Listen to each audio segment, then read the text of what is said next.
Olá, patrimonial, tudo bem? Bom dia. Aqui quem fala é o Dr. Luan, advogado da associação. Pessoal, hoje neste vídeo a gente vai falar um pouquinho a respeito da ação da hora ficta, né? A 13ª hora. E além disso também a ação sobre a 8ª hora noturna, para esclarecer para vocês de uma vez por todas o que trata essas duas ações. Primeiramente a respeito da hora noturna, que é a primeira ação que foi ingressado. Pessoal, a ação da 8ª hora noturna, qual o objetivo dela, qual o significado, o que a gente está pleiteando? A ação da 8ª hora noturna é o seguinte, grande parte dos agentes, quase todos eles, laboram no regime noturno, né? Geralmente das 18 às 6 horas da manhã. Então, o que acontece? Todo trabalhador, seja ele servidor público, seja ele empregado privado, a Constituição Federal do nosso país ela é muito clara. Tem uma prerrogativa, um direito de o recebimento do adicional noturno. Ou seja, aquele trabalhador que trabalha no período da noite, ele tem direito ao recebimento de um adicional noturno. Então, além das horas trabalhadas que ele vai receber também pelo período noturno, um plus a mais por trabalhar no período noturno, até por conta do desgaste físico, do desgaste mental, que é trabalhar no período noturno. E como que se pratica isso? Aquele servidor que trabalha das 10 às 5 da manhã, dentro de sua jornada de trabalho, ele tem direito a 1 hora de ganho, é o que a gente chama de essa hora fictícia. Então ele vai ter direito a essa 1 hora a mais de período noturno. Então por isso que a gente chama de 8ª hora noturna. Se você fazer o cômputo das 10 às 5, a gente consegue imaginar essa questão da 8ª hora noturna. Então essa 8ª hora noturna tem que ser computada para fins de recebimento, não é para fins de trabalho, tá? Mas é para fins de recebimento, que ele vai receber essa 1 hora a mais. Então, por isso que a gente chama de 8ª hora noturna. E como que está essa ação? Essa ação, como é de conhecimento de todos, é uma ação que já está em fase de execução, fase de cumprimento de sentença de forma individual, ou seja, cada servidor que buscou, que foi atrás, tem o seu direito de receber por meio dessa ação de execução individual. Alguns processos já têm cálculos definidos pela própria justiça, né, valores que o servidor tem a receber, outros ainda estão em fase de discussão. Então você que eventualmente tem dúvida, queira saber como está seu andamento, pode me procurar por meio do WhatsApp da associação, né, por meio do WhatsApp da ADAP, que eu busco responder como está essa demanda em relação à sua ação, tá bom? Agora, a respeito da hora ficta, o que é a hora ficta? A hora ficta também tem, de um certo modo, uma relação com a 8ª hora noturna. Não é a mesma coisa, que fique bem claro, não é a mesma coisa. São ações distintas, totalmente diferentes. O que acontece é que essa 8ª hora noturna, que é uma hora fictícia, como ela engloba dentro do período noturno, ela também tem que ser englobada na jornada de trabalho do servidor.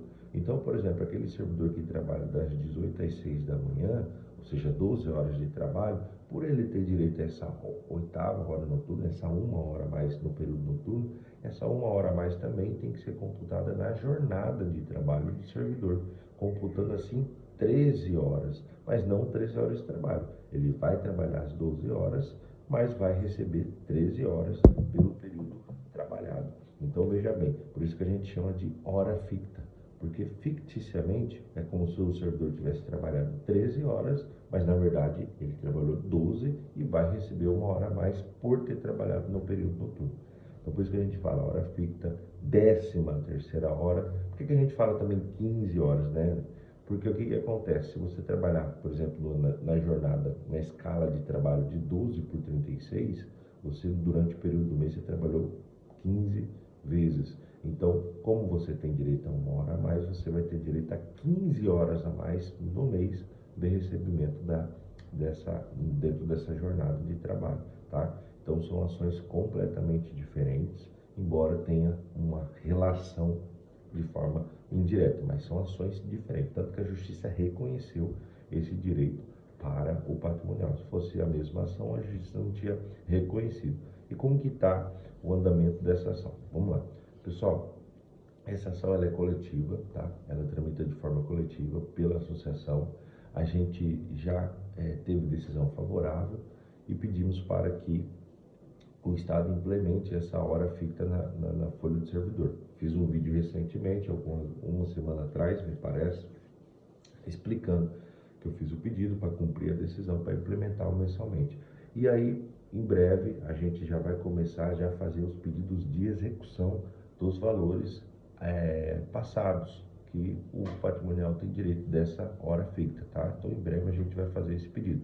Mas, por hora, o que tem é o pedido de implementação mensal dessa hora ficta. Aí, os valores atrasados, retroativos, a gente em breve vai fazer já uma execução para fazer com que haja o pagamento desses valores. Uma coisa que eu quero dizer para vocês, de uma vez por todas, tanto da ação da 8ª hora noturna quanto da ação da hora ficta, ou qualquer outra ação individual que a associação irá propor para o servidor. Pessoal, é o seguinte, hoje em dia a justiça está muito criteriosa nessa questão das custas judiciais, para que a pessoa tenha o direito à justiça gratuita, entendeu? Então é uma análise feita de uma forma mais, vamos dizer assim, acurada, mais complexa do que era feito antigamente. Não que eles não faziam, sempre foi feito, mas hoje se faz muito mais, né? Pelo volume de ações, né? Muitas vezes algumas ações predatórias, que são aquelas ações que um escritório entra de várias pessoas, às vezes sem qualquer pretensão, tentar de alguma forma burlar a justiça.